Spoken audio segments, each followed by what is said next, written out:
Hey guys, so today we wanted to talk about what shocked us in China. I've done 2 of these videos on my own, and today I wanted to ask Jung what shocked him as well. So I'm going to start off first. Something that shocked me in China was when I was going through some fertility stuff, Jung was not allowed to come with me to the appointments, which is really different from Canada. In Canada, the husband is always welcome to come with you for your appointments, and especially for fertility stuff, because typically you need a lot of support. Yeah, it kind of made me sad that Jung wasn't allowed to come with me to those types of appointments. But that happened to me when I was going to some of the traditional hospitals in Nanjing. One was a traditional medicine and one was like a public hospital. So I don't know if it changes depending on if you go to an international hospital, or I know like they have hospitals where you pay a membership for. I don't know if they have the same rules there for allowing husbands to come with you for fertility appointments. So that's something that shocked me. As well, when I was at those fertility appointments, I also found out that we were not allowed to know anything about gender and stuff like that before the baby was born. For us, we don't care about the gender. In China, I just found it was really shocking that I didn't even have the option. And maybe that changes depending on the city and how international it is, or if you go to different hospitals that have a more Western influence, maybe that would change, but I'm not sure. If you know stuff about that, maybe you can let us know below. So Jung, what is something that shocked you about China?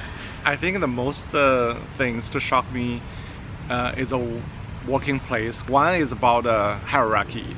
I think in China, it is very clear to see those like different levels of the management teams, and when you're there you just feel like you belong to a certain team. It is really hard to get in touch with the other higher level team, and that's tends to my second point, which make you feel kind of nervous in the office. And also when you talk to the manager, sometimes it's barely see the smiles and they're just very serious about everything. But in Canada, we're pretty chill, and we just deal with the business, but also at the same time we chat about our family, our life, our hobbies. But that's gonna really hard to happen in China. Yeah, the last point, I think it is a workload. In Canada, definitely the work time is very clear, between 8 a.m. to 5 p.m. I have a 1 hour lunchtime to work around and have a rest. But in China, it all depends on your task. Sometimes you're home in the evening of Friday and the leader tell you you have to go have a business trip during the weekend. You have to go, book the ticket and just leave. It is also not be easy to discuss about your plan, about your schedule, not even mention too about the vacation time. But I totally understand about that part, because in China the competition is a big thing, and if you don't want to beat this job, the others will get it. Yeah, so everyone is just like pushed so much, and I think it's just based on like the history of the working culture. But I totally understand for both sides. For now, I really enjoy my life here in Canada, and I just want to find a balance between my family and my life and my work. Yeah, that's a good one. So we're just going to do one more because it's starting to rain here. As you can see, there's rain there. It's so cute. So one of the things that shocked me in China was just how beautiful the malls are. I feel like they pay so much attention to detail.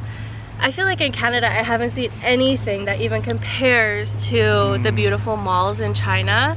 But you can see like the malls have like these beautiful like layers to them and huge chandeliers. Like the attention to detail is just so high compared to Canada, and it's just amazing to go in there and just see the beautiful structures of the malls.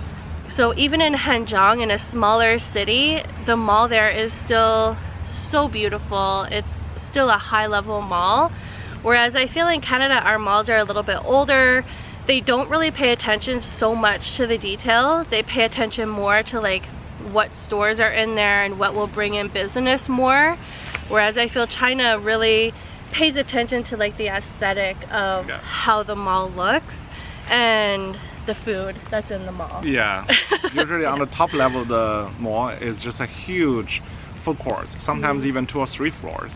So you always can find a restaurant in the beautiful mall. In China, definitely the mall was mainly built in the past of 5 years, maximum 10 years. The mall is really beautiful, shining floors, and usually making me feel most impressive is kids playing area. Usually you have that one everywhere in the mall. Yeah. And there's a lot of activities. And also I feel the mall structure is so cool. So you go to the mall, and sometimes it's just like skyscrapers with like the overpass to connect several towers together. Yeah. And you can see the skyline from like a long distance to see the mall. Yeah, and I feel the malls usually have like a theme. Yeah. So when you go to like this really beautiful mall in Hershey, they have like a canal that you can take a little, is it gondola? Yeah, kind of like a gondola stuff. Yeah, and it's just so beautiful. There's the Butterfly Mall in Nanjing, really beautiful. That mall is actually really geared towards like Michelin star restaurants. So I feel that's what China does, is they take a theme for the mall, they really go into it on that theme. Whereas like Canada, it's just like we have all these box stores that just provide you with like the stores that you want to shop at, but there's not so much of like a big theme to like draw people in. But in China we also have historical things about Mid-Autumn Day, about spring, like spring break time. You know, just different Chinese culture is also be there as a theme for the kids to enjoy, and we just make a crafting and also, you know, just learn a lot of cultures and knowledges. I feel like the mall that I've seen closest to like a Chinese mall with a theme and like the aesthetics would be the Tsuwasan. Yes, Tsuwasan Mall here. Yeah. That one is super beautiful. It's is it in Delta? Yes, in Delta. Yeah. In Delta, and it's geared solely towards like Aboriginal indigenous culture, and it's a really beautiful mall to go to. You can see all of the structures have something to do with indigenous culture, so that one is super beautiful. Yeah. So those are some things that shocked us in China. If you'd like to see more, let us know below. China is a super interesting country. There's so much to see, and it's different than Canada, so that's why we're shocked by these things. It's not a bad shocking, it's just like a, I think it's just it's like an excited shocking to see something different. Yeah.